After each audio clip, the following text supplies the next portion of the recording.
Hello everyone, welcome to my YouTube channel. इस video में हम पढ़ेंगे बिल्डिंग मटेरियल्स। स्टार्ट करते हैं। हमारे सिलेबस में क्या क्या टॉपिक हैं।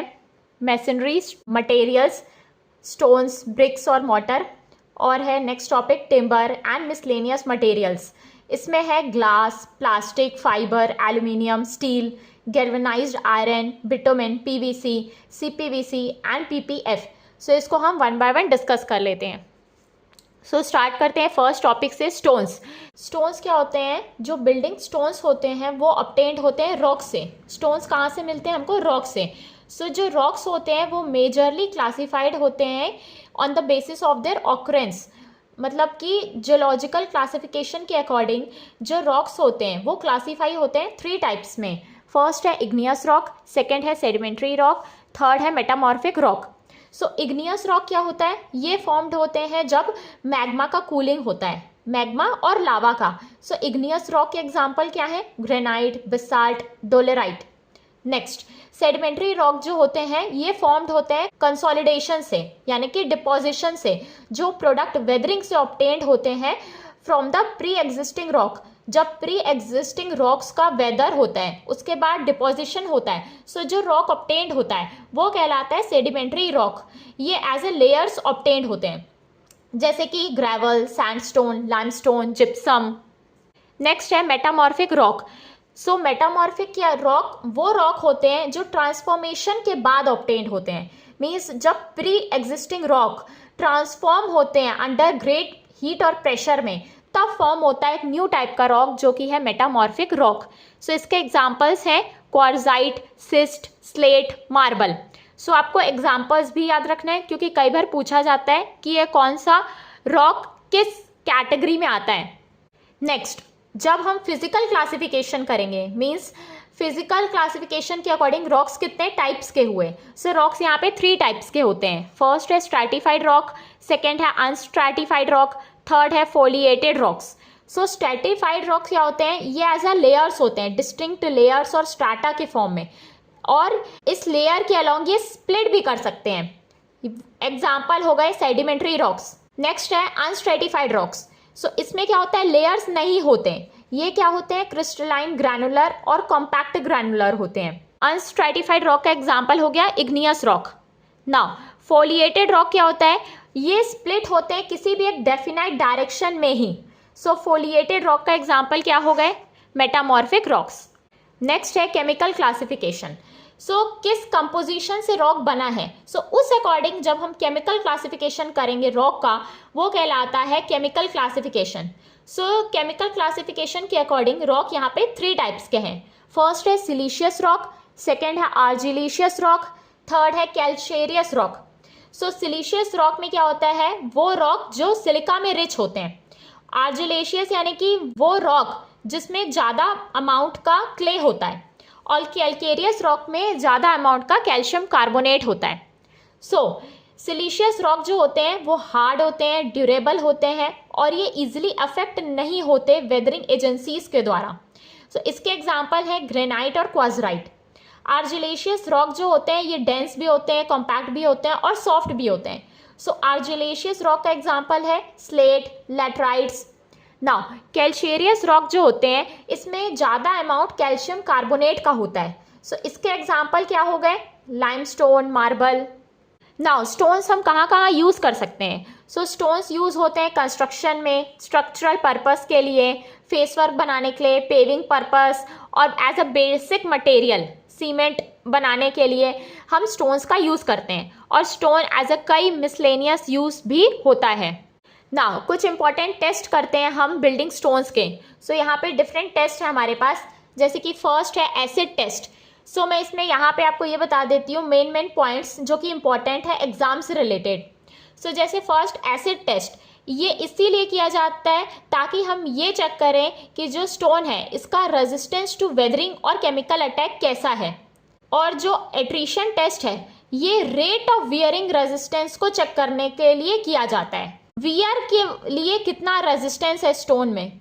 नेक्स्ट है क्रशिंग टेस्ट, ये किया जाता है क्रशिंग स्ट्रेंथ या कॉम्प्रेसिव स्ट्रेंथ फाइंड करने के लिए।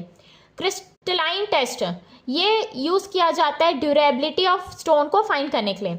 हार्डनेस टेस्ट, हार्डनेस टेस्ट में हम हार्डनेस फाइंड करते हैं, स्टोन कितना हार्ड है, सो उसको हम फाइंड करते हैं using coefficient of hardness. Impact test में हम टफनेस इंडेक्स फाइंड करते हैं। नेक्स्ट है स्मिथ टेस्ट, इसमें हम सॉल्यूबल मैटर कितना है, मडी मैटर कितना है वो चेक करते हैं। वाटर एब्जॉर्प्शन टेस्ट में हम ये चेक करते हैं स्टोन कितना पानी एब्जॉर्ब कर सकता है ना। अब यहाँ पे जो इंपॉर्टेंट पॉइंट्स हैं, जैसे कि गुड बिल्डिंग स्टोन के लिए क्या क्राइटेरिया होना चाहिए, अगर कोई स्टोन्स को गुड हमको बोलना है सो उसके क्या रिक्वायरमेंट्स होने चाहिए। जैसे कि फर्स्ट एसिड टेस्ट में क्या होता है, कोई भी चेंज नहीं होना चाहिए, मीन्स केमिकल रेजिस्टेंस से कोई भी विजिबल चेंज हमको दिखना नहीं चाहिए। जब हम उसमें एसिड डालें तो उसका कलर चेंज नहीं हो। नेक्स्ट है attrition test, so rate of wearing less than 3% अगर आती है तो हम ये बोल सकते हैं वो गुड क्वालिटी का स्टोन है। कंप्रेसिव स्ट्रेंथ यानी कि क्रशिंग स्ट्रेंथ है वो 100 मेगापास्कल से ज़्यादा होना चाहिए। नेक्स्ट हार्डनेस टेस्ट में कोफिशिएंट ऑफ हार्डनेस के लिए 3 क्राइटेरिया है हमारे पास। सो अगर 17 से ज़्यादा कोफिशिएंट ऑफ हार्डनेस है तो हम उस स्टोन को as a road work use कर सकते हैं। अगर 14 to 17 कोफिशिएंट ऑफ हार्डनेस आती है तो वो कहलाता है मीडियम हार्डनेस वर्क, ये यूज़ किया जाता है मीडियम हार्डनेस वर्क के लिए। अगर coefficient of hardness less than 14 आएगी तो हम उसको यूज़ नहीं कर सकते रोड वर्क के लिए। सो ये आपको याद रखना है। नेक्स्ट इम्पैक्ट टेस्ट में टफनेस इंडेक्स 13 से ज़्यादा होना चाहिए फॉर गुड क्वालिटी स्टोन के लिए, और वाटर एब्जॉर्प्शन में लेस देन 5% वो पानी एब्जॉर्ब कर पाए फॉर गुड स्टोन। सो ये हो गया इंपॉर्टेंट क्राइटेरियाज जो कि होते हैं गुड बिल्डिंग स्टोन के लिए। सो ये भी पूछा जाता है कई बार। नेक्स्ट टॉपिक है quarrying of stones. So stones को हम कैसे एक्सट्रैक्ट करते हैं वो कहलाता है quarrying of stones. The process of extraction of stone, stones हम कैसे कलेक्ट करते हैं, एक्सट्रैक्ट करते हैं अर्थ से, वो कहलाता है क्वायरिंग। सो हम क्वायरिंग कैसे कर सकते हैं, सो हमारे पास 3 मेथड्स होते हैं स्टोन्स को निकालने के। फर्स्ट है हैंड टूल्स, हाथ से हम निकाल सकते हैं। हाथ से कैसे, pick axe, hammer, shovel, chisel use करके। सेकेंड है चैनलिंग मशीन, यानी कि मशीन यूज करके। So machine driven by steam और इलेक्ट्रिसिटी विच मेक वर्टिकल और oblique grooves in a rock mass. So rock mass में वो एक तरीके से कट देती है, फिर हम स्टोन्स को ऑब्टेन करते हैं। थर्ड है ब्लास्टिंग, जब हम ब्लास्टिंग कर देंगे अर्थ में सो उससे क्या होगा, स्टोन्स ऑब्टेन हो जाएगा। सो ब्लास्टिंग में हम एक्सप्लोजिव यूज करते हैं, जैसे कि ब्लास्टिंग पाउडर हो गया, डायनामाइट हो गया। सो ये हो गया हमारे 3 ways of enquiring of stone, means extraction of stone. ना अब हमने स्टोन को ऑब्टेन कर लिया, फिर अब हम उसकी ड्रेसिंग करेंगे। सो नेक्स्ट टॉपिक है ड्रेसिंग ऑफ स्टोन। जो प्रॉपर अपीयरेंस जब हम ऑब्टेन करते हैं वो कहलाता है ड्रेसिंग ऑफ स्टोन। सो इससे क्या होता है, ट्रांसपोर्टेशन और हैंडलिंग कॉस्ट रिड्यूस हो जाता है। और ड्रेसिंग ऑफ स्टोन से क्या होता है, ये रिक्वायरमेंट को फिट करता है स्टोन मशीनरी की क्या रिक्वायरमेंट है हमको, और ये स्टोन की प्रॉपर्टीज को भी इंक्रीज करता है, जैसे कि ड्यूरेबिलिटी हो गया, स्ट्रेंथ हो गया। ना डिफरेंट जो फिनिशेस होती हैं वो ऑब्टेन्ड होती है डिफरेंट टूल को यूज करके। सो हमारे पास डिफरेंट फिनिश ऑब्टेन्ड होती है स्टोन के सरफेस के ऊपर, जैसे कि axed finish, polished finish, tooled finish, vermiculated finish. Next topic है डिटोरिएशन ऑफ स्टोन। सो जैसे एटमॉस्फेयर में कई तरीके के चेंज आते हैं, उससे क्या होता है, स्टोन का डिटोरिएशन होता है, मीन्स समय के साथ स्टोन खराब हो जाता है। सो अल्टरनेट वेटनेस, ड्राइनेस। सो एटमॉस्फेयर में क्या होता है, कभी वेट होता है, कभी ड्राई होता है। सो उस वजह से क्या होता है, स्टोन डिटोरिएट होता है। फ्रॉस्ट एक्शन की वजह से, agents of weathering cause deterioration of stones. So इन सब फैक्टर से क्या होगा, स्टोन्स का डिटोरिएशन होगा। सो कुछ हमको सॉल्यूशंस हम करते हैं स्टोन के ऊपर ताकि स्टोन को हम बचा सकें। सो वो क्या क्या सॉल्यूशंस होते हैं, जैसे कि coal tar, linseed oil, paint, paraffin, solution of alum and soap, solution of baryta. ये सब हम जब यूज़ करेंगे स्टोन्स के सरफेस के ऊपर तो हम स्टोन को बचा सकते हैं। Now the next topic is mortar. Mortar क्या होता है, मॉर्टर एक टाइप का मिक्सचर होता है, एक पेस्ट होता है जो कि ऑब्टेन्ड होता है using cement plus fine aggregate plus water. इसमें कोर्स एग्रीगेट नहीं होता, कंक्रीट में कोर्स एग्रीगेट होता है। सो मॉर्टर और कंक्रीट में डिफरेंस यही है, मॉर्टर में कोर्स एग्रीगेट नहीं होता और कंक्रीट में कोर्स एग्रीगेट होता है। सो मोटर किस लिए यूज करते हैं हम? ब्रिक मैसनरी के लिए, स्टोन मैसनरी के लिए, प्लास्टरिंग, पॉइंटिंग के लिए हम मोटर्स का यूज करते हैं। Now classification of Motors, Motors को हम किस तरीके से क्लासीफाई करते हैं? सो मोटर्स जनरली 4 मेन पार्ट्स हैं जिसमें हम मोटर्स का क्लासिफिकेशन करते हैं। फर्स्ट है बल्क डेंसिटी के अकॉर्डिंग, सेकेंड है बाइंडिंग मटेरियल के अकॉर्डिंग, थर्ड है नेचर ऑफ एप्लीकेशन के अकॉर्डिंग, फोर्थ है स्पेशल मोटर का केस। सो बल्क डेंसिटी के अकॉर्डिंग 2 टाइप्स के मोटर होते हैं। फर्स्ट है हैवी वेट मोटर, सेकेंड है लाइट वेट मोटर। सो जब डेंसिटी ग्रेटर देन और इक्वल्स टू 1500 kg पर मीटर क्यूब होगी तो वो हैवी वेट मोटर होते हैं। और जब डेंसिटी लेस देन 1500 kg पर मीटर क्यूब होगी तो वो लाइट वेट मोटर होते हैं। नाउ जैसा हम बाइंडिंग मटेरियल यूज करते हैं वैसा हमारा मोटर होता है। तो बाइंडिंग मटेरियल के अकॉर्डिंग हमारे मोटर होते हैं सीमेंट मोटर, लाइम मोटर, सुर्खी motor, gypsum motor, gazed motor. Gazed motor को हम सीमेंट लाइम मोटर भी बोलते हैं। Next mud motor. Now on the basis of application, so motor कैसे होते हैं? ब्रिक लेइंग यानी कि मेसनरी मोटर, फिनिशिंग या decorative motor. Now special motor के केस में कौन कौन से मोटर आते हैं? फर्स्ट है fire resistant mortar, second light weight mortar, third packing mortar, fourth sound absorbing mortar, fifth X ray shielding mortar. So ये हो गया क्लासिफिकेशन ऑफ मोटर। नाउ यहाँ पे कुछ इंपॉर्टेंट पॉइंट्स इनमें जो है वो है लाइम मोटर। सो लाइम मोटर में क्या होता है? जो बाइंडिंग मटेरियल हम यूज करते हैं वो लाइम होता है। सो यहाँ पे लाइम कैसा हो सकता है? या तो फैट लाइम भी हो सकता है या तो हाइड्रोलिक लाइम भी हो सकता है। सो फैट लाइम क्या होता है? जब कैल्शियम ऑक्साइड का कंटेंट ज्यादा होता है वो कहलाता है फैट लाइम। फैट लाइम का सोर्स मीन्स फैट लाइम कहाँ से ऑब्टेन्ड होता है? सो सोर्स क्या है फैट लाइम का? वो है सी शेल्स। सो सी शेल्स जो होते हैं वो सोर्स होते हैं फैट लाइम के। नाउ फैट लाइम जो होता है वो अनसुटेबल होता है वाटर लॉक्ड एरियाज और डैम्प सिचुएशन, मीन्स जहाँ पे पानी होता है वहाँ के लिए ये डिजायरेबल नहीं होता। नेक्स्ट है hydraulic lime. So hydraulic lime का सोर्स क्या होता है? मीन्स हाइड्रोलिक लाइम कहाँ से बनता है? कंकर स्टोन से। फैट लाइम सीशेल से बनता है, हाइड्रोलिक लाइम कंकर स्टोन से बनता है। सो इसमें क्या क्या पाया जाता है? इसमें स्मॉल क्वांटिटी सिलिका होता है, एल्यूमिना होता है और आयरन ऑक्साइड होता है। नेक्स्ट हमारे टॉपिक है मोटर के अंदर ग्राउट। ग्राउट क्या होता है? सो ग्राउट एक टाइप का सीमेंट मोटर होता है। सो सीमेंट मोटर क्या हो गया? Cement plus sand plus water. ये यूज किया जाता है ताकि हम वॉइड्स और गैप्स और जो जॉइंट्स होते हैं मैसनरी में उसको फिल कर सकें, और क्रैक्स को रिपेयर करने के लिए भी हम ग्राउटिंग करते हैं। इससे क्या होता है? बेयरिंग कैपेसिटी ऑफ सॉइल को भी हम इंक्रीज कर सकते हैं बाय इंजेक्शन। जब हम सीमेंट मोटर को इंजेक्ट करेंगे सो सॉइल की बेयरिंग कैपेसिटी उससे बढ़ जाएगी। और जब क्रैक्स ज़्यादा बढ़े हैं सो हम ग्राउटिंग करते हैं अंडर प्रेशर और पंपिंग करते हैं उन क्रैक्स के ऊपर।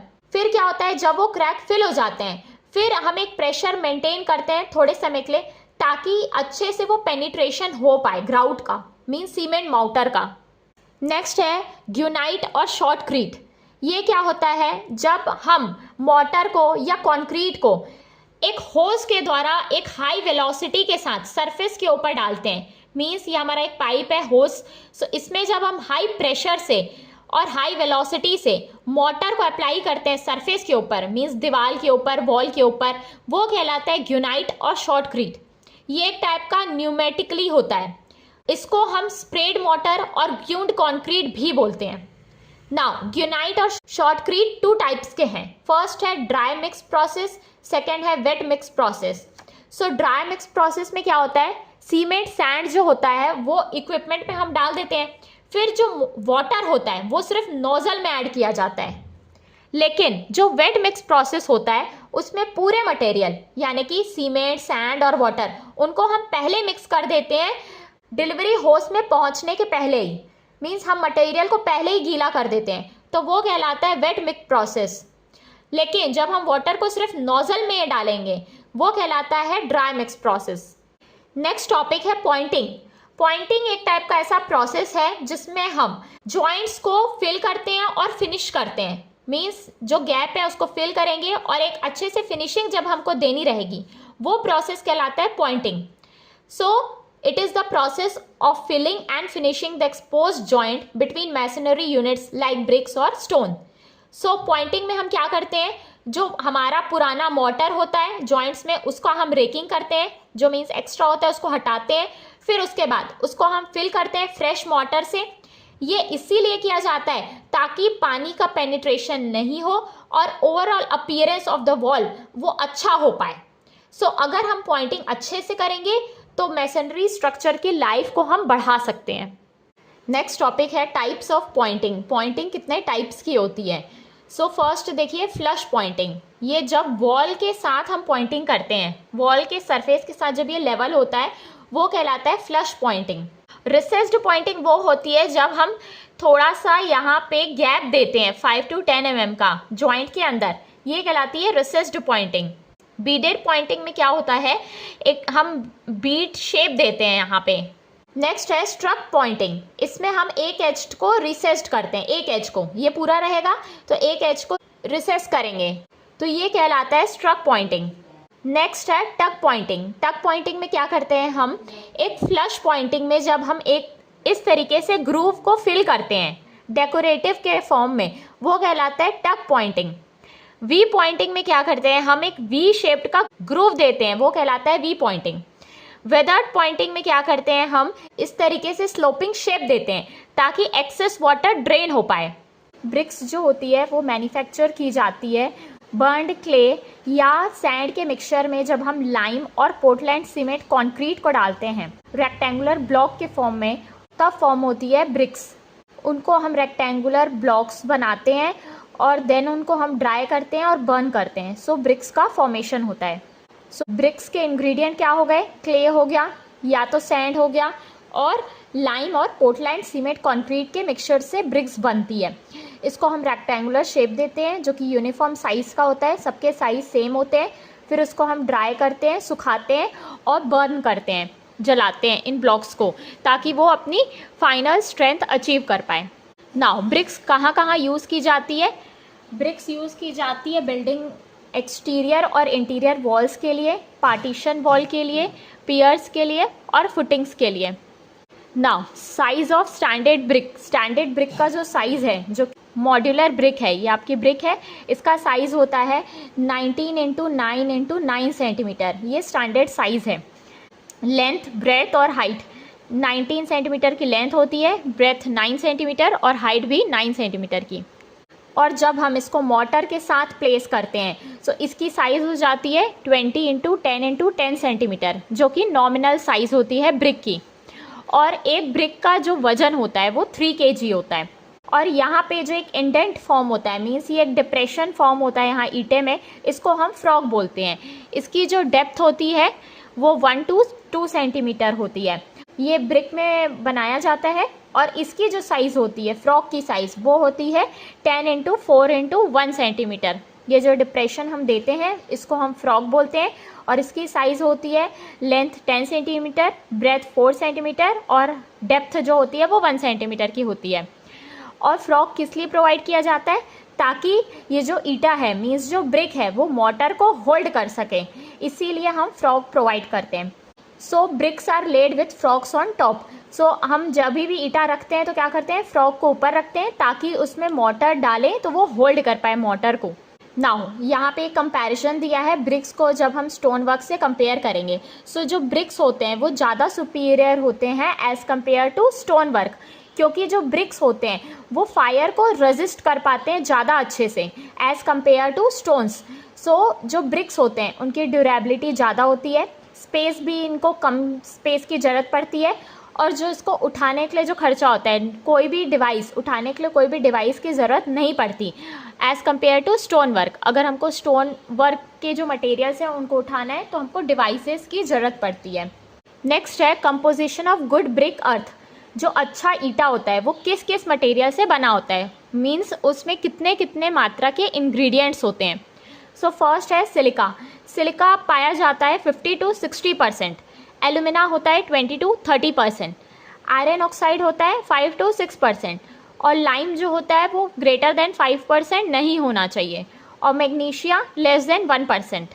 और जो alkalis, carbon dioxide, sulphur trioxide और वाटर है वो बहुत कम मात्रा में पाए जाते हैं ना। इन सब का प्रॉपर्टीज़ क्या है, मीन्स ये सब इतने इतने अमाउंट में क्यों प्रोवाइड किए जाते हैं, इनके कैरेक्टरिस्टिक्स क्या हैं, उसको हम वन बाय वन देख लेते हैं।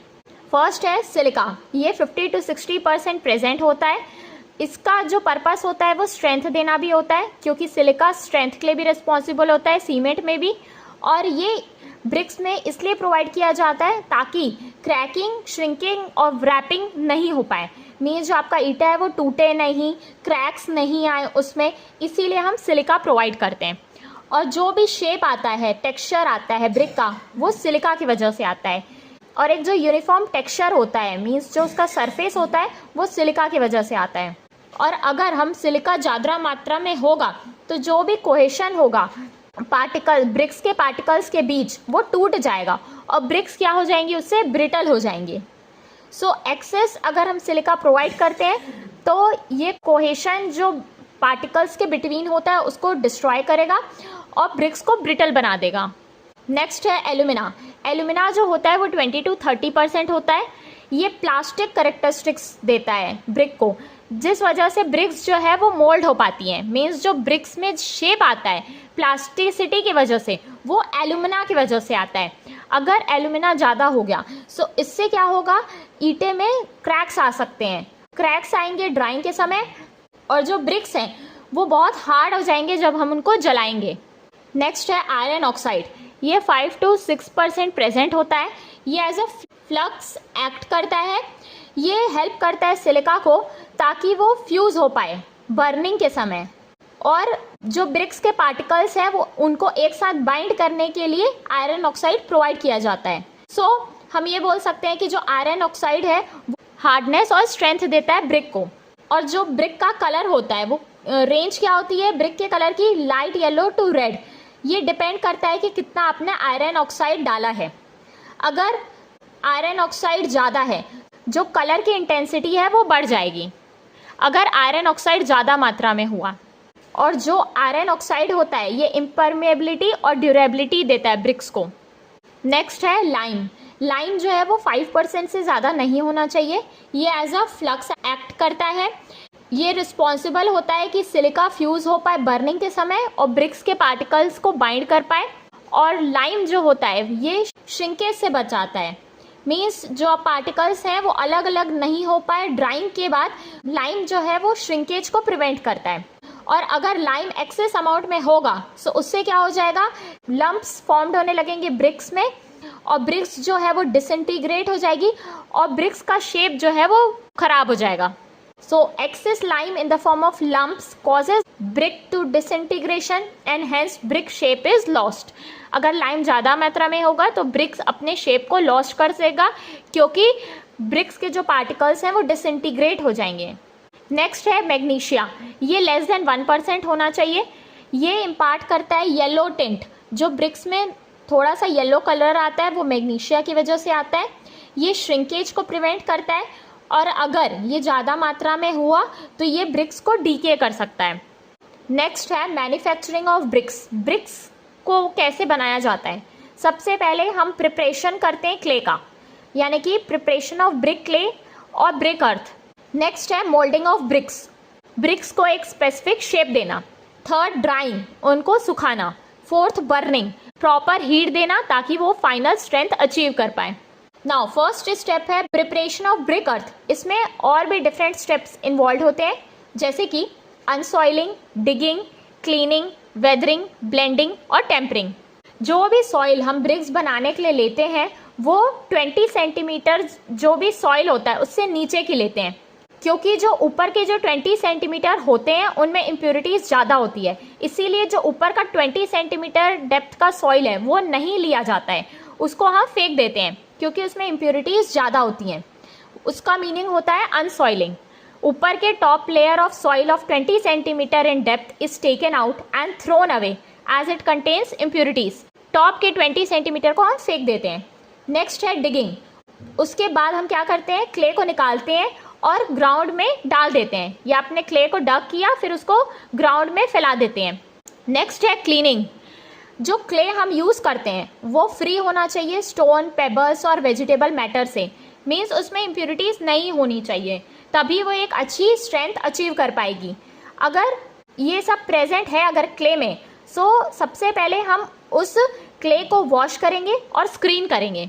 क्ले को वॉश कर देंगे, फिर स्क्रीनिंग कर देंगे। उसके बाद आता है वेदरिंग। वेदरिंग में हम क्या करते हैं, क्ले को कुछ समय के लिए बाहर छोड़ देते हैं। 7 डेज 24 आवर्स के लिए हम एटमॉस्फेयर में क्ले को छोड़ देते हैं, ताकि वो क्ले जो है वो सॉफ्ट हो पाए। नीचे की जो क्ले रहेगी, अंदर की जो सॉइल जो रहेगी वो हार्ड रहेगी। सो उसको हम एटमॉस्फेयर में कुछ समय के लिए छोड़ देंगे, ताकि वो जो क्ले है वो सॉफ्ट हो पाए। नेक्स्ट है ब्लेंडिंग।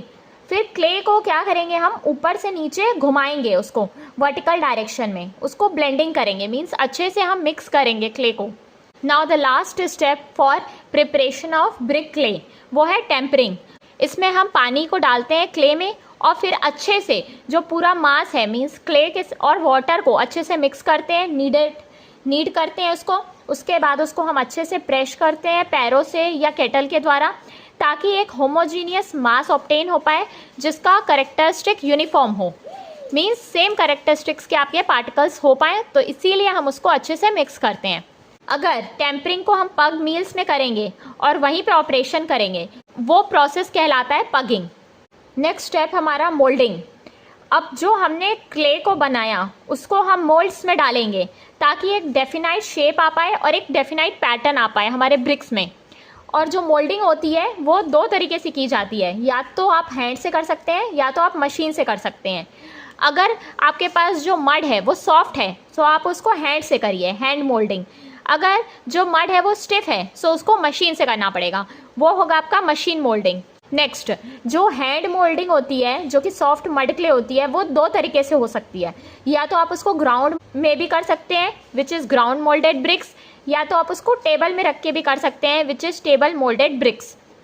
नेक्स्ट, अगर स्टिफ मड है तो आप उसको मशीन मोल्डिंग करेंगे, जो कि 2 टाइप से होगी। फर्स्ट है प्लास्टिक क्ले मशीन, सेकेंड है dry clay machine. Next step है हमारा ड्राइंग। अगर हम ब्रिक्स को डायरेक्ट बर्न कर देंगे तो उससे क्या होगा, जो ब्रिक्स में स्ट्रेंथ होगी वो अच्छे से नहीं अचीव हो पाएगी और ब्रिक्स टूटने लगेगी, क्रैक्स हो जाएंगी। इसीलिए ब्रिक्स को बर्न करने के पहले हम ब्रिक्स को ड्राई करते हैं, क्योंकि जो ब्रिक्स होता है जब हम उसको मोल्ड करके बनाते हैं उसमें 7 to 30% मॉइस्चर होता है। सो उस मॉइस्चर को हम हटाते हैं, ताकि जो क्रैक्स हैं वो नहीं आ पाए और ब्रिक्स डिस्टॉर्ट नहीं हो। So firstly moulded bricks are dried to remove moisture. Moisture को हटाने के लिए जो ब्रिक्स हमने मोल्डेड ब्रिक्स बनाई है उसको हम ड्राई करते हैं, सुखाते हैं फॉर कंट्रोलिंग ऑफ श्रिंकेज, ताकि श्रिंकेज नहीं हो पाए और फ्यूल जो यूज़ होगा बर्निंग के समय वो बच जाए। फ्यूल को सेव करने के लिए भी हम सबसे पहले ब्रिक्स को ड्राई करते हैं, और इसको हम तब तक ड्राई करते हैं जब तक ब्रिक्स का जो मॉइस्चर कंटेंट है वो 5 to 7% नहीं हो पाए। और जो ड्राइंग पीरियड है वो वेरी करता है 7 to 14 डेज। जब तक 5 to 7% मॉइस्चर नहीं हो जाए तब तक हम ब्रिक्स को ड्राई करते हैं। नाउ ड्राइंग जो प्रोसेस है वो 2 तरीके से किया जा सकता है। फर्स्ट है नेचुरल प्रोसेस, आप उसको डायरेक्ट छोड़ दीजिए मोल्डेड ब्रिक्स को। सेकेंड है आर्टिफिशियल, हम आर्टिफिशियली ब्रिक्स को ड्राई करेंगे। इसके 2 मेथड है, फर्स्ट है हॉट फ्लोर ड्रायर से, सेकेंड है टनल ड्रायर से। नेक्स्ट है बर्निंग ऑफ ब्रिक्स। ब्रिक्स को इसलिए बर्न किया जाता है ताकि ब्रिक्स अच्छे से हार्ड हो पाए और ब्रिक्स में स्ट्रेंथ आ पाए और वो एक डेंस और ड्यूरेबल बन पाए। So burning it provides hardness and strength to bricks and makes them dense and durable. Bricks should be burn properly. Bricks को अच्छे से बर्न करना चाहिए। अगर हम उसको ज़्यादा बर्न कर देंगे तो ब्रिक्स जो है वो ब्रिटल हो जाएंगी और जल्दी से टूट जाएंगी। अगर ब्रिक्स कम बर्न्ड है, मीन्स अगर उसको हम कम जलाएंगे तो वो सॉफ्ट रह जाएंगी और लोड्स कैरी नहीं कर पाएंगी। इसीलिए हमको ब्रिक्स को प्रॉपरली बर्न करना चाहिए ताकि वो ब्रेक भी ना हो पाए और वो प्रॉपर तरीके से लोड भी कैरी कर लें। नाउ बर्न करने के लिए 3 स्टेजेस हैं। फर्स्ट है डिहाइड्रेशन, जो कि किया जाता है 400 to 650 डिग्री सेल्सियस में। सेकेंड है ऑक्सीडेशन, जो कि किया जाता है 650 to 900 डिग्री सेल्सियस में। लास्ट है विट्रीफिकेशन, ये किया जाता है 900 to 1100 degree Celsius for low melting clay. अगर टेम्परेचर हम रखते हैं 1000 degree Celsius to 1250 degree Celsius, ये होता है हाई मेल्टिंग क्ले के लिए। बर्निंग हम या तो क्लैंप में भी कर सकते हैं या तो किल्न्स में भी कर सकते हैं। नाउ अब हमको पता कैसे चलेगा कि हमारी ब्रिक्स अच्छी क्वालिटी की है कि नहीं। सो इसीलिए गुड ब्रिक्स के कुछ प्रॉपर्टीज़ हैं, सो उसको हम डिस्कस कर लेते हैं। First, size and shape. जो ब्रिक्स का साइज़ और शेप है वो कैसा होना चाहिए? यूनिफॉर्म साइज़ की ब्रिक होनी चाहिए, प्लेन होनी चाहिए, रेक्टेंगुलर सरफेस होना चाहिए जिसके साइड्स पैरेलल है, और शार्प स्ट्रेट एजेस होने चाहिए। इस तरीके से मीन्स जो उसके एजेस हैं वो शार्प होने चाहिए। ये कहलाती है आपकी good brick. Next, colour. Colour क्या होना चाहिए ब्रिक का? ब्रिक्स होना चाहिए यूनिफॉर्म डीप रेड और चेरी कलर का। नाउ नेक्स्ट है टेक्सचर एंड कॉम्पैक्टनेस। जो सरफेस है ब्रिक का वो ज़्यादा स्लिपरी भी नहीं होना चाहिए ताकि जो मोटर है वो उसमें टिक भी ना पाए। सो इसीलिए उसका जो टेक्सचर है वो एक प्रॉपर सरफेस होना चाहिए, और ब्रिक्स को हमको प्री कॉम्पैक्ट करना चाहिए और एक यूनिफॉर्म टेक्सचर ऑब्टेन करना चाहिए ब्रिक का। Brick should have pre compact and uniform texture. Bricks को हमको अच्छे से कॉम्पैक्ट करना है और एक अच्छा टेक्सचर देना है। नेक्स्ट है हार्डनेस। ब्रिक्स इतनी हार्ड होनी चाहिए जैसे कि हम उसमें एक स्क्रैच करें अपने फिंगर से तो उसमें कोई भी इम्प्रेशन नहीं आ पाए। नेक्स्ट है साउंडनेस। जब दो ब्रिक्स एक दूसरे के साथ टकराए तो एक साउंड प्रोड्यूस होना चाहिए, a metallic sound should be produced. ये क्राइटेरिया है कि आपका ब्रिक अच्छा है। नेक्स्ट है वाटर एब्जॉर्प्शन। वाटर एब्जॉर्प्शन जो है वो 20% से ज़्यादा नहीं होना चाहिए ड्राई वेट से। और वाटर एब्जॉर्प्शन कैसे देखा जाता है? जब हम उसको ईंटे को इमर्स करके रखते हैं फॉर 24 आवर्स। 20% से ज़्यादा पानी एब्जॉर्ब नहीं करना चाहिए। नेक्स्ट है क्रशिंग स्ट्रेंथ। क्रशिंग स्ट्रेंथ जो है वो 10 न्यूटन पर mm स्क्वायर से कम नहीं होनी चाहिए, should not be less than 10 newton पर mm square. Next, brick earth should be free from stones, grits, organic matter. Brick earth में स्टोन्स, ग्रिड्स, ऑर्गेनिक मैटर नहीं होना चाहिए। नेक्स्ट है क्लासिफिकेशन ऑफ ब्रिक्स। ब्रिक्स को हम किस तरीके से क्लासीफाई करते हैं? फर्स्ट है ऑन फील्ड प्रैक्टिस। फील्ड में हम कैसे देखेंगे कि ब्रिक कैसा है? So clay bricks are classified as first class, second class, third class, fourth class based on their physical and mechanical properties.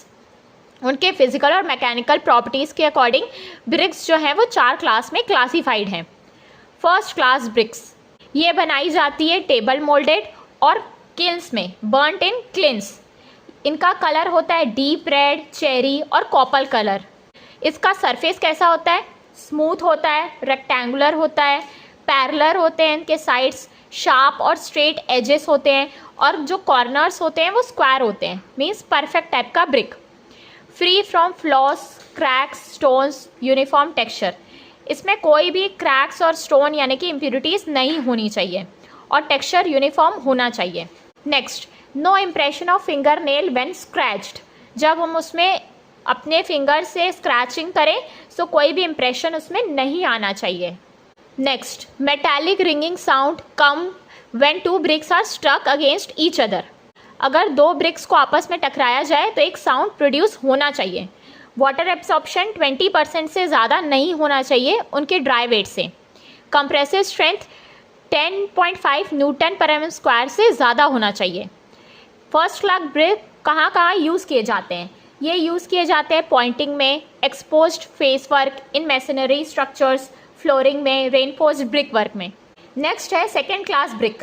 ये कैसे बनाई जाती है? ये ग्राउंड मोल्डेड होती हैं और किल्न्स में बर्न की जाती हैं। इसमें स्मॉल क्रैक्स और डिस्टॉर्शंस अलाउ होता है। इसका जो वाटर एब्जॉर्प्शन है वो 22% अलाउ रहता है, और इसकी स्ट्रेंथ यानी कि कंप्रेसिव स्ट्रेंथ 7 न्यूटन पर mm स्क्वायर से ज़्यादा होना चाहिए। ये कहाँ यूज़ की जाती है? जहाँ पे हमारा जो वर्क है वो अनइम्पॉर्टेंट है। Hidden masonry work, centering of reinforced brick and reinforced cement concrete structures. Next है थर्ड क्लास ब्रिक। ये कैसी होती है? ये ग्राउंड मोल्डेड होती हैं और इनको जलाया जाता है क्लैंप्स में। ये सॉफ्ट रेडिश येलो कलर की होती हैं। इनमें जो साउंड आता है जब हम इनको स्ट्रक करते हैं वो डल साउंड होता है। इसका वाटर एब्जॉर्प्शन जो है वो 25% होना चाहिए ड्राई वेट का। इसका जो सरफेस है वो रफ हो सकता है with irregular and distorted edges. ये यूज़ कहाँ होती है? अनइम्पॉर्टेंट या टेम्पररी स्ट्रक्चर्स में जहाँ पे रेनफॉल हैवी नहीं है। नेक्स्ट है 4th क्लास ब्रिक। ये कैसी होती हैं? ये ओवर बर्न्ट होती हैं, इनको हम ज़्यादा जला सकते हैं। Badly distorted in shape, size और ब्रिटल इन नेचर। इनका जो शेप और साइज़ है वो प्रॉपर नहीं होता है और इनका जो नेचर है वो ब्रिटल नेचर होता है। मीन्स अगर हम उसको तोड़ेंगे तो वो जल्दी टूट जाती हैं। ये कहाँ यूज़ की जाती है? Blast of such brick is used for foundation and floors in lime concrete and road metal because burnt bricks have compact structure। इनका जो स्ट्रक्चर है वो कॉम्पैक्ट होता है and found to be stronger than even first class brick. ये use की जाती है फाउंडेशन और फ्लोर के लिए इन लाइम कॉन्क्रीट और रोड मेटल के लिए, क्योंकि जो ये ब्रिक्स होती हैं इनमें स्ट्रक्चर जो होता है वो कॉम्पैक्ट होता है, जो कि फर्स्ट क्लास ब्रिक से भी ज़्यादा स्ट्रॉन्गर होता है। नेक्स्ट है टेस्टिंग ऑफ ब्रिक्स। ब्रिक की हम टेस्टिंग कैसे करते हैं? A brick is generally subjected to the following test to find out its suitability for the construction work. सबसे पहले हम ब्रिक की टेस्टिंग करेंगे, उसके अकॉर्डिंग उस टाइप की ब्रिक को उस कंस्ट्रक्शन वर्क में यूज़ करेंगे। जैसी ब्रिक होगी उस हिसाब से उस कंस्ट्रक्शन वर्क में हम उस ब्रिक को यूज़ करेंगे।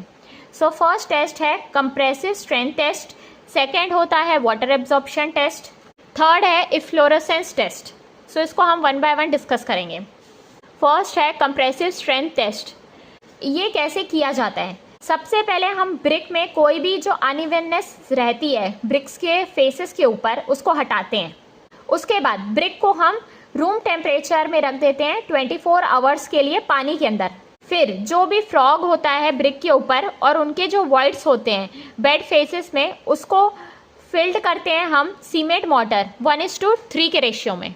उसके बाद हम ब्रिक को स्टोर करके रखते हैं डैम्प जूट बैग्स के अंदर 24 आवर्स के लिए। फिर उसके बाद हम उसको इमर्स करके रखते हैं क्लीन वाटर में 3 डेज़ के लिए। पहले जूट बैग में रखेंगे 24 आवर्स के लिए, फिर उसके बाद क्लीन वाटर में रखेंगे 3 डेज़ के लिए।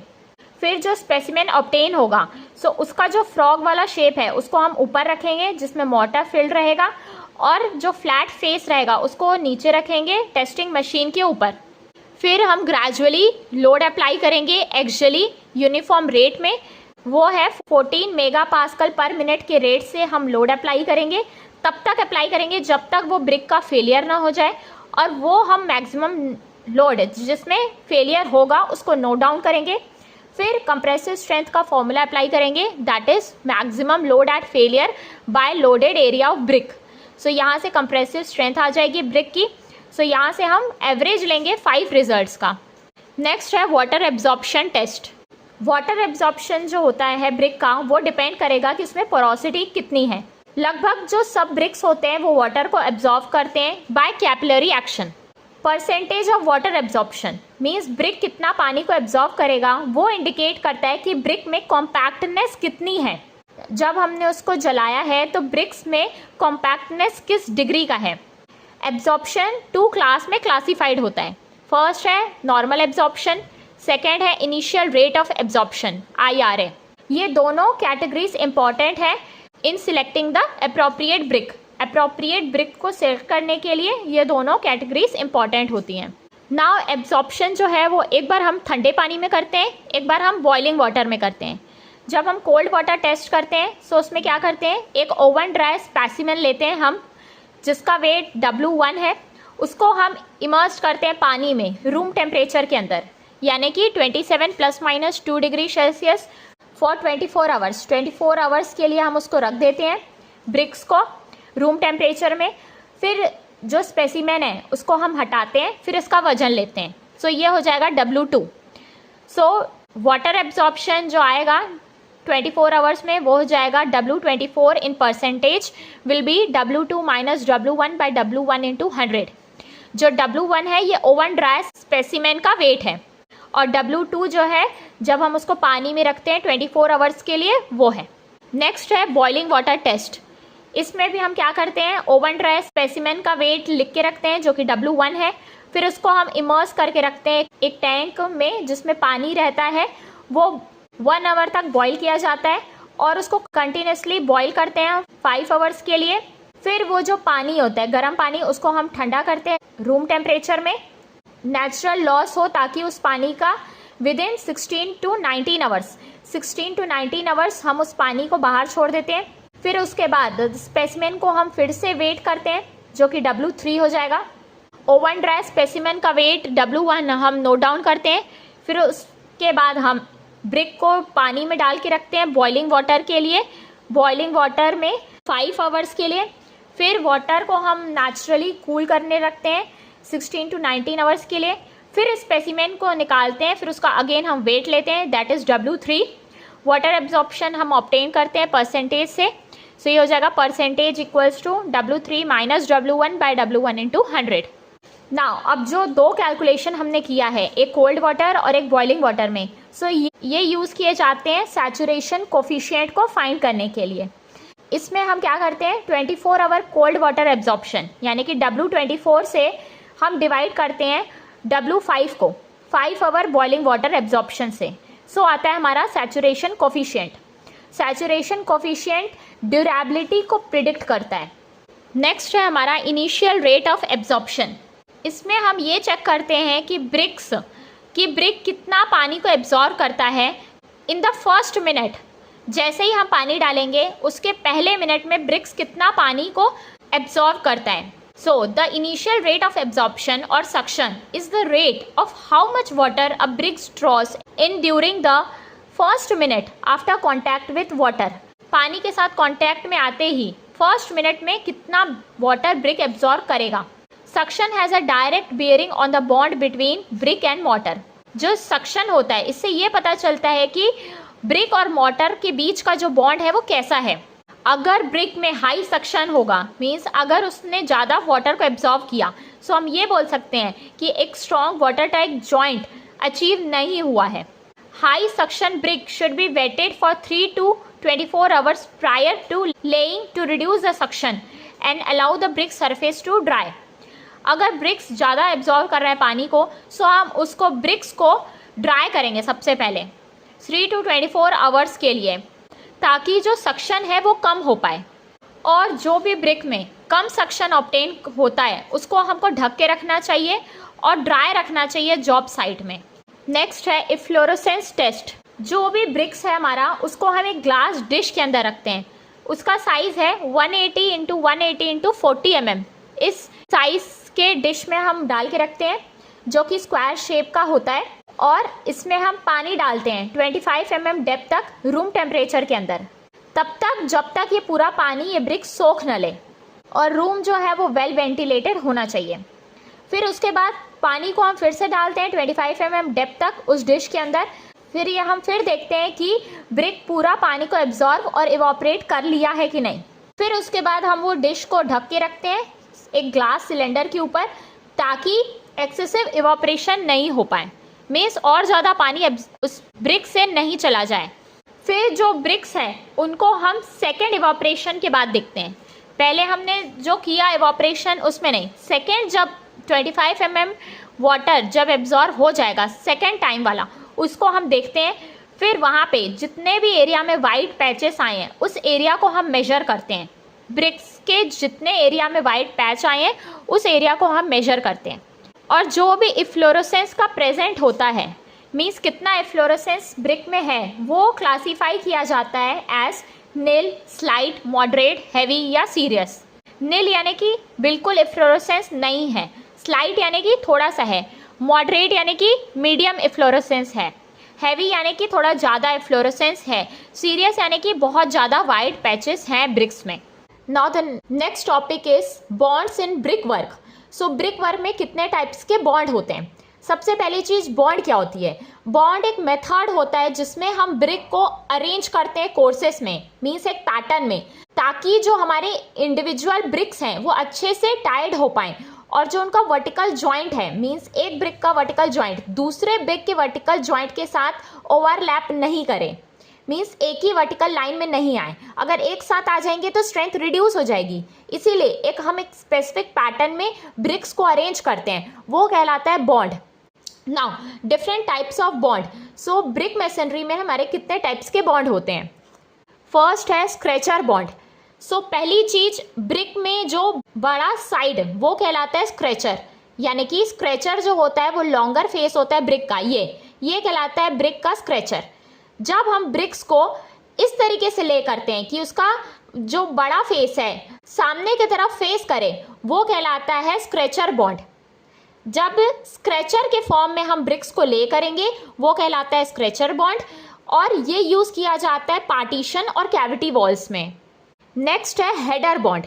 हेडर क्या होता है? ये शॉर्टर फेस होता है ब्रिक का, यानी कि 9x9। सो ये ब्रिक का जो छोटा हिस्सा हो गया, ये आपका लॉन्गर हिस्सा हो गया, ये शॉर्टर हिस्सा, ये जो हिस्सा होता है ये कहलाता है हेडर। सो जब हम ब्रिक्स को इस तरीके से ले करते हैं कि उसका जो हेडर पोर्शन है वो सामने दिखाई दे, मीन्स सामने की तरफ फेस ऑफ करे, वो कहलाता है हेडर बॉन्ड। इस तरीके से आप देख सकते हैं ये जो छोटा फेस है ये हमको दिख रहा है, तो ये है हेडर बॉन्ड। ये यूज किया जाता है curved walls, foundation, footing of a wall के लिए। नेक्स्ट है हमारा इंग्लिश बॉन्ड। इंग्लिश बॉन्ड में हम क्या करते हैं? अल्टरनेट कोर्स लगाते हैं हेडर और स्क्रैचर के, यानी कि एक लाइन हेडर की, फिर दूसरी लाइन स्क्रैचर की, फिर हेडर की, फिर स्क्रैचर की। सो इससे क्या होता है? ये एक सबसे स्ट्रॉन्गेस्ट बॉन्ड कहलाता है हर टाइप के वॉल थिकनेस के लिए। So English bond is the strongest bond for all wall thickness. Next है फ्लेमिश बॉन्ड। फ्लेमिश बॉन्ड में क्या होता है? हर एक कोर्स में, जैसे कि ये एक कोर्स हो गया, हर एक लाइन में हम क्या करते हैं? अल्टरनेट हेडर और स्क्रैचर करते हैं, मीन्स हेडर फिर स्क्रैचर, हेडर फिर स्क्रैचर। सो इससे क्या होता है? एक अपीयरेंस अच्छा आता है as compare to the English bond. So जब भी हम इस टाइप का कंस्ट्रक्शन करते हैं फ्लेमिश बॉन्ड का, सो इसमें हमको क्या होता है? एक स्किल की जरूरत पड़ती है as compare to the English bond. इसमें कोई स्किल की जनरली रिक्वायरमेंट नहीं है, लेकिन जब हम फ्लेमिश बॉन्ड बनाएंगे सो हमको थोड़ी सी स्किल की रिक्वायरमेंट पड़ती है। नेक्स्ट टॉपिक है हमारा टिम्बर। टिम्बर क्या होता है? टिम्बर एक तरीके का वुड है जो कि बनाया जाता है कंस्ट्रक्शन और कारपेंट्री वर्क के लिए। टिम्बर वो वुड है जो कि सॉन सीजन्ड किया जाता है ताकि हम उसको यूज करें। नाउ टिम्बर को पढ़ने के पहले हम ट्रीज का क्लासिफिकेशन देख लेते हैं। सो ट्रीज किस तरीके से क्लासिफाई की जाती है? सो ट्रीज को जब हम उसके ग्रोथ के अकॉर्डिंग क्लासिफाई करेंगे, सो ट्रीज हो जाएगा हमारा एक्सोजीनस, एंडोजीनस। सो एक्सोजीनस होते हैं कॉनिफर्स और डिसीडियस। इसमें कॉनिफर्स सॉफ्ट वुड है और डिसीडियस हार्ड वुड है। सॉफ्ट वुड के एग्जाम्पल है पाइन, सदार, फिर हार्ड वुड के एग्जाम्पल हैं टीक, ओक, सॉल, बबूल। नाउ एक्सोजीनस वो ट्री होते हैं जो बाहर की तरफ ग्रो करते हैं। सो उससे क्या होता है? इनमें हर साल रिंग बढ़ते जाता है। सो रिंग बढ़ जाती है तो इससे हम इसकी एज को प्रिडिक्ट कर सकते हैं। और ये जो ट्रीज हैं ये जनरली यूज किए जाते हैं इंजीनियरिंग वर्क के लिए। एंडोजिनस ट्री वो होते हैं जो इनवर्ड्स ग्रो करते हैं, अंदर की तरफ। सो ये वाले ट्री से जो टिम्बर होता है उसके कम एप्लीकेशंस हैं इंजीनियरिंग यूज के लिए। सो एंडोजिनस ट्रीज के एग्जाम्पल हो गए बैम्बू, केन, पाम। नेक्स्ट है कॉनिफर्स। कॉनिफर्स वो ट्री होते हैं जिनकी लीव्स होती है वो तब तक नहीं झड़ती है जब तक नई वाली नहीं आ जाए, नई वाली ग्रो ना हो जाए।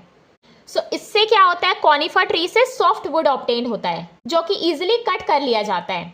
और ये जनरली लाइट कलर के होते हैं, लाइट वेट होते हैं और वीक होते हैं। और इनकी जो एनुअल रिंग्स होती हैं वो अलग अलग होती हैं। सो एग्जाम्पल कई बार पूछा जाता है, तो एग्जाम्पल है पाइन, सिदार, फिर दियोदार। जो डिसीडियस हैं इसमें क्या होता है? जो लीव्स होती हैं ट्री की वो ऑटम में फॉल करती हैं और जो नई लीव्स हैं वो स्प्रिंग सीजन में आती हैं। और इसमें जो रिंग्स होती हैं वो अलग अलग नहीं होती। सो ये ट्री से ऑब्टेन्ड होता है हार्डवुड। डिसीडियस ट्री से ऑब्टेन्ड होता है हार्डवुड जो कि स्ट्रॉन्ग, हैवी, डार्क कलर के होते हैं, ड्यूरेबल होते हैं और ये यूज किए जाते हैं इंजीनियरिंग एप्लीकेशन के लिए। इनके एग्जाम्पल हैं जैसे कि टीक हो गया, महागोनी हो गया, शीशम हो गया, ये सब इसके एग्जाम्पल्स हैं। नेक्स्ट अब हमको देखना है कि टिम्बर का स्ट्रक्चर कैसा होता है। सो उसके पहले हम ट्री के बारे में डिस्कस कर लेते हैं। देखो, विजिबिलिटी एस्पेक्ट के अकॉर्डिंग जो ट्री का स्ट्रक्चर है वो दो कैटेगरी में डिवाइड है। First macro structure, second micro structure. So यहाँ पे देखो जो ट्री होता है उसके 3 पार्ट्स होते हैं। फर्स्ट होता है क्राउन जिसमें ब्रांचेस और लीव्स आते हैं। सेकेंड होता है स्टेम, इसको हम ट्रंक भी बोलते हैं। फिर नीचे आता है रूट्स। नाउ अब ये जो स्टेम है ये दो पार्ट्स में डिवाइडेड होता है, मैक्रो स्ट्रक्चर और माइक्रो स्ट्रक्चर। नाउ जब हमको मैक्रो स्ट्रक्चर टिम्बर की स्टडी करनी है, सो हम इस ट्रंक को 3 डायरेक्शन में काटेंगे। पहला क्रॉस सेक्शन, दूसरा लॉन्गिट्यूडनल, तीसरा रेडियल, 3 डायरेक्शन में कट करते हैं। नाउ जब हम क्रॉस सेक्शनल व्यू देखेंगे ट्रंक का, एक्सोजीनस ट्री क्या, जिसमें रिंग्स अंदर की तरफ होती हैं, सो ये होता है उनका क्रॉस सेक्शन। सो यहाँ पे देखिए जो इनर मोस्ट पोर्शन होता है, सेंट्रल कोर पोर्शन, ये होता है पिथ और मेड्यूला।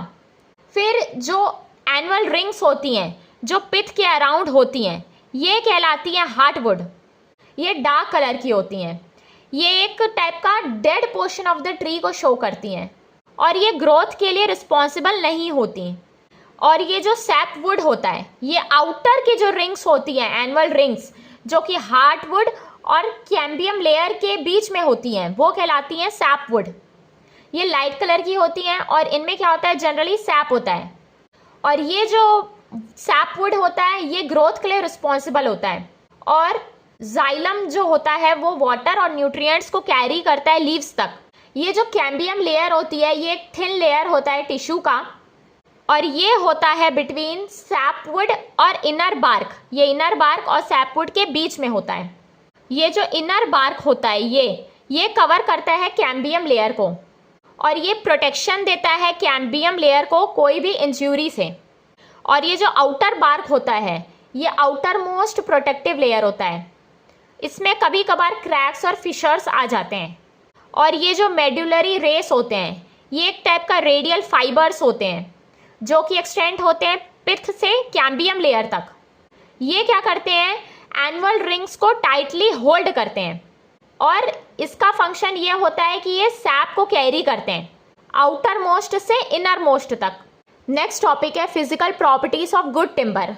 अगर टिम्बर अच्छा होना चाहिए तो उसके क्या क्या रिक्वायरमेंट्स हैं। सो ये हमको थोड़ा सा नॉलेज होना चाहिए कि गुड टिम्बर की क्या क्या प्रॉपर्टीज़ हैं। जैसे कि अपीयरेंस, वो हार्ड होना चाहिए, शाइनी अपीयरेंस होना चाहिए, कलर उसका यूनिफॉर्म कलर होना चाहिए और डार्क कलर का होना चाहिए। लाइट कलर के टिम्बर की स्ट्रेंथ कम होती है। स्मेल, स्वीट स्मेल होना चाहिए। अगर अनप्लीजेंट स्मेल है मतलब कि वो टिम्बर डिकेड हो गया है। डिफेक्ट नहीं होना चाहिए, मतलब टिम्बर फ्री होना चाहिए नॉट से, फ्लॉज से, शेक से। साउंड क्या होनी चाहिए, क्लियर रिंगिंग साउंड आनी चाहिए जब हम 2 पीसेस को एक साथ स्ट्रक करेंगे। और डल अगर साउंड आती है उसका मतलब कि वो टिम्बर डिकेड है, खराब हो गया है। हार्डनेस, टिम्बर ऐसा होना चाहिए कि वो रेजिस्ट कर पाए स्क्रैचेस, इंडेंटेशन को। ड्यूरेबिलिटी, टिम्बर इतना ड्यूरेबल होना चाहिए ताकि उसमें फंगाई और इंसेक्ट्स का इफेक्ट नहीं आ पाए। इलास्टिसिटी, टिम्बर में ऐसी इलास्टिसिटी होनी चाहिए ताकि वो अपने ओरिजिनल शेप में वापस आ जाए जब हम उसमें से लोड को रिमूव कर दें। नाउ डिफेक्ट्स इन टिम्बर में कितने टाइप्स के डिफेक्ट होते हैं। सो टिम्बर के डिफेक्ट्स 4 क्लास में क्लासीफाई होते हैं। फर्स्ट है defect due to natural forces, second है defect due to fungi, bacteria और इंसेक्ट, थर्ड है डिफेक्ट ड्यू टू सीजनिंग, मतलब जब हम प्रॉपर ड्राई नहीं करेंगे सो उसके वजह से जो डिफेक्ट्स आएंगे। फोर्थ है डिफेक्ट ड्यू टू कन्वर्शन के टाइम जब डिफेक्ट आएंगे। So defect due to natural forces क्या क्या होते हैं। फर्स्ट है नॉट, सेकेंड है शेक में क्या क्या होता है, heart shake, cup shake, star shake, ring shake, radial shake. Fungi, bacteria और इंसेक्ट की वजह से जो होते हैं डिफेक्ट वो है brown rot, dry rot, white rot, wet rot, insects. Seasoning की वजह से जो डिफेक्ट आते हैं वो जनरली बो होते हैं, कप होते हैं, ट्विस्ट होते हैं, केस हार्डनिंग होते हैं, स्प्लिट होते हैं, रेडियल शेक्स होते हैं, चेक होते हैं, वार्पिंग होती है। कन्वर्शन की वजह से जो डिफेक्ट होते हैं वो है chip mark, diagonal grain, torn grain, vein. So ये मैं डिफेक्ट को शॉर्ट में आपको बता देती हूँ। नॉट क्या होता है, जब इस टाइप का एक नॉट क्रिएट हो जाता है टिम्बर में, ये एक नेचुरली ऑकरिंग एक टाइप का इम्परफेक्शन है, सर्कुलर शेप का है। ये तब होता है जब ब्रांच एक ट्री का किसी समय में पार्ट रहता है, या तो डेड का या तो लीव का, और जब ट्री बड़ा होता है तो उसमें क्या होता है, ये इस तरीके से एम्बेडेड होने लगता है। सो ये नॉट्स के वजह से स्ट्रेंथ और अपीयरेंस में इफेक्ट आ जाता है। नाउ शेक्स क्या होते हैं? जब भी एक लॉन्गिट्यूडनल क्रैक आता है वुड में, उसके एनुअल रिंग्स के बीच में, वो कहलाता है शेक। सो शेक्स के वजह से जो वुड का अपीयरेंस है वो अनडिजायरेबल हो जाता है। नाउ डिफरेंट जो शेक्स में डिफेक्ट आते हैं टिम्बर में, वो क्या क्या हैं? सो हार्ड शेक क्या होता है? इसमें क्या होता है, जब हार्ड वुड का श्रिंकेज हो जाता है तो हार्ड शेक आता है। सो इसमें क्रैक जो होता है वो पिंथ से होके सैपवुड तक जाता है, और ये तब होता है जब ट्री ओवर मैच्योर्ड हो जाता है। नेक्स्ट है कप शेक। ये एक टाइप का कर्व्ड पोर्शन में स्प्लिट होता है। सो इसके वजह से क्या होता है, ये एनुअल रिंग्स को, ये रिंग्स हो गए, एनुअल रिंग्स को सेपरेट करता है एक दूसरे से। ये फ्रॉस्ट एक्शन और नॉन यूनिफॉर्म ग्रोथ की वजह से होता है। नेक्स्ट है star shake. So star shake में क्या होता है, एक टाइप का रेडियल स्प्लिट या क्रैक बोल सकते हैं, वो होता है, सरकमफेरेंस में होता है, और ये एक टाइप का स्टार अपीयरेंस शो करता है एंड ऑफ द पीस में।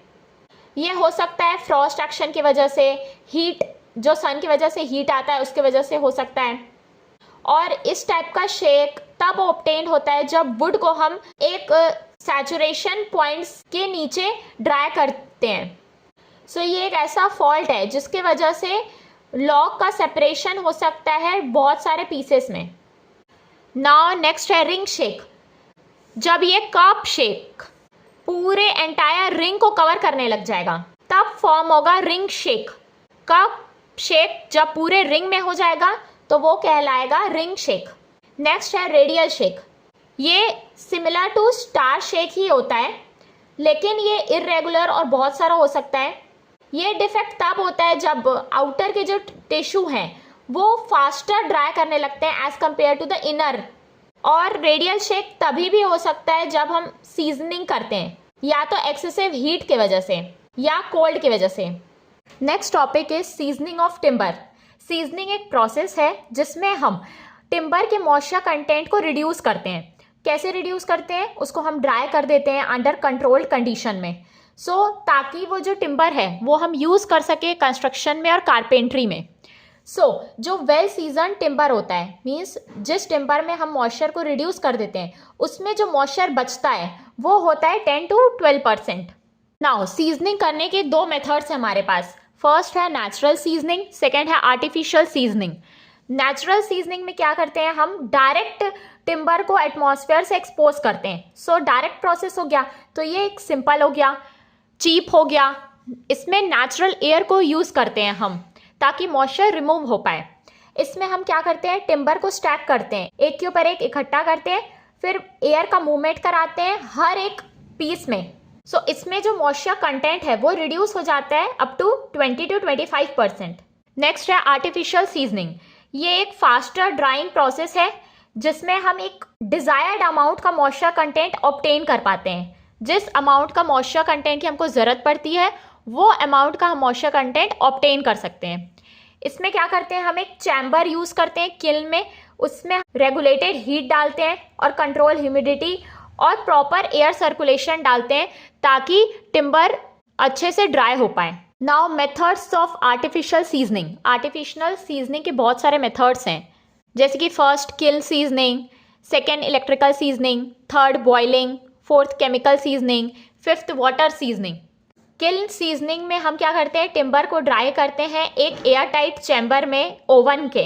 इलेक्ट्रिकल सीजनिंग में हम क्या करते हैं, हाई फ्रिक्वेंसी अल्टरनेटिंग करंट को यूज़ करते हैं। बॉइलिंग में हम टिम्बर को इमर्स करके रखते हैं पानी में, फिर उसको बॉईल करते हैं 3 से 4 घंटे के लिए, फिर उसको हम बाहर निकालते हैं, फिर उसको ड्राई करते हैं, शेड के नीचे ड्राई करते हैं या स्टीम से ड्राई करते हैं।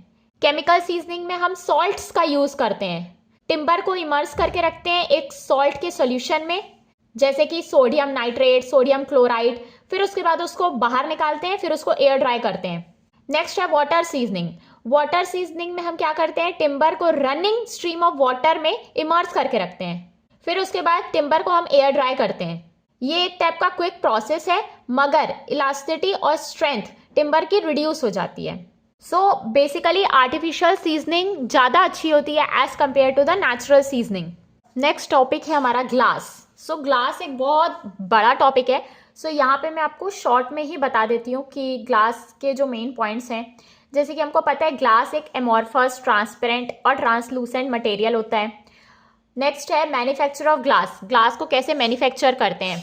सबसे पहली चीज़, रॉ मटेरियल का हम कलेक्शन करते हैं। रॉ मटेरियल उस पर डिपेंड करेगा कि किस टाइप का ग्लास आपको बनाना है। नेक्स्ट हम रॉ मटेरियल्स और कुलेट्स जो होते हैं, कुलेट्स जो वेस्ट होते हैं ग्लास के, वो हम डालते हैं ताकि फ्यूसिबिलिटी को हम बढ़ा सकें। उसको हम ऐड करते हैं प्रपोर्शन में, उसके बाद उसका पाउडर करते हैं और फिर उसको मिक्स करते हैं। फिर उसको मिक्सचर को हम फर्नेस में लेके जाते हैं मेल्टिंग के लिए। फिर फैब्रिकेशन में हम क्या करते हैं, हम मॉल्टन ग्लास को एक शेप देते हैं फैब्रिकेशन में। फर्नेस से निकालने के बाद हम मॉल्टन ग्लास को शेप देते हैं। वो शेप देने के प्रोसेस को फैब्रिकेशन बोलते हैं। ये हम हैंड से भी कर सकते हैं, मशीन से भी कर सकते हैं।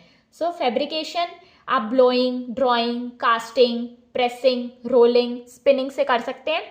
एनीलिंग में क्या करते हैं हम, एनीलिंग एक स्लो और होमोजीनियस ग्रेजुअल कूलिंग का प्रोसेस है जिसमें हम ग्लास को कूल करते हैं। ग्लास को कूलिंग करने के बाद हम उसको यूज करने के लिए कुछ फाइनल ऑपरेशंस करते हैं, जैसे कि cutting, silvering, bending, opaque making. इस तरीके से हम प्रोसेस करते हैं ताकि ग्लास एक स्पेसिफिक चीज के लिए यूज हो पाए।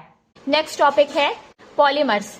जब मोनोमर्स बॉन्ड बनाते हैं एक साथ कोवेलेंट बॉन्ड के द्वारा, सो पॉलीमर्स बनते हैं। मोनोमर जब आपस में मिलके बॉन्ड बनाते हैं एक साथ, वो बनता है पॉलीमर। पॉलीमराइजेशन क्या होता है? ये एक एक्शन होता है जिससे मोनोमर यूनिट्स फॉर्म करती हैं एक लॉन्ग पॉलीमर चेन को। इस प्रोसेस को बोलते हैं पॉलीमराइजेशन। नाउ पॉलीमर्स कितने टाइप्स के होते हैं? फर्स्ट है नेचुरल पॉलीमर, सेकेंड है सिंथेटिक पॉलीमर्स, थर्ड है semi synthetic polymers. Natural polymers का सोर्स प्लांट्स और एनिमल्स होता है। सिंथेटिक पॉलीमर्स का सोर्स सिंथेटिकली बनाया जाता है इसे। सेमी सिंथेटिक पॉलीमर्स होते हैं, ये बनाया जाता है जब हम नेचुरल पॉलीमर्स में चेंज करते हैं। नेचुरल पॉलीमर्स के एग्जांपल हैं starch, rubber, cellulose, amino acid polymers etcetera. Synthetic polymers के एग्जांपल हैं polythene, nylon, plastic, polyester, polyvinyl chloride और टेफ्लॉन। नेक्स्ट है सेमी सिंथेटिक पॉलीमर्स। इसके एग्जांपल हैं rayon, cellulose based synthetic polymer, vulcanised rubber. Now rubber क्या होता है? Rubber एक ऑर्गेनिक कंपाउंड होता है आइसोप्रीन का, जिसमें कुछ अमाउंट इम्प्यूरिटीज रहती है दूसरे ऑर्गेनिक कंपाउंड की, और इसमें वाटर होता है। Natural rubber consist of organic compound isoprene with minor impurities of other organic compounds plus water. Next है हमारा टॉपिक वल्कनाइजेशन। जो हम रबर फॉर्म होता है वो जनरली सॉफ्ट होता है, सो इसीलिए रबर को हार्ड और यूज करने के लायक बनाने के लिए हम एक प्रोसेस करते हैं जिसको वल्कनाइजेशन बोलते हैं, जिसमें हम नेचुरल रबर के साथ 5 to 8% सल्फर डाल के उसको हीट करते हैं। सो हमारा एक हार्ड रबर फॉर्म होता है। सो इस प्रोसेस को बोलते हैं vulcanization. Natural rubber plus 5 to 8% sulphur को जब हम हीट करते हैं सो एक हार्ड रबर फॉर्म होता है। नेक्स्ट हमारा प्लास्टिक। प्लास्टिक्स जनरली 2 टाइप्स के होते हैं, थर्मोप्लास्टिक और थर्मोसेटिंग। जो प्लास्टिक को हम हीट करके और मोल्ड कर सकते हैं डिफरेंट साइज में, वो होता है थर्मोप्लास्टिक, जैसे कि पॉलीथाइलीन हो गया। थर्मोसेटिंग वो होते हैं जिनको हम सिर्फ एक बार मोल्ड कर सकते हैं, जैसे कि एग्जाम्पल है बेकेलाइट एंड मेलामाइन। नाउ कुछ इंपॉर्टेंट पॉलीमर्स है यहाँ पे, वो कैसे बनाया जाता है उसको मैंने यहाँ पे लिखा है। पॉलीथाइलीन ये बनाया जाता है पॉलीमराइजेशन ऑफ इथाइन और इथाइलीन से। ये यूज होता है पाइप या टॉयज बनाने में। नेक्स्ट है पॉलीविनाइल क्लोराइड PVC। ये बनाया जाता है पॉलीमराइजेशन ऑफ विनाइल क्लोराइड से। इसका यूज होता है ब्लड बैग्स, टॉयज में। नेक्स्ट है पॉलीस्टाइरीन।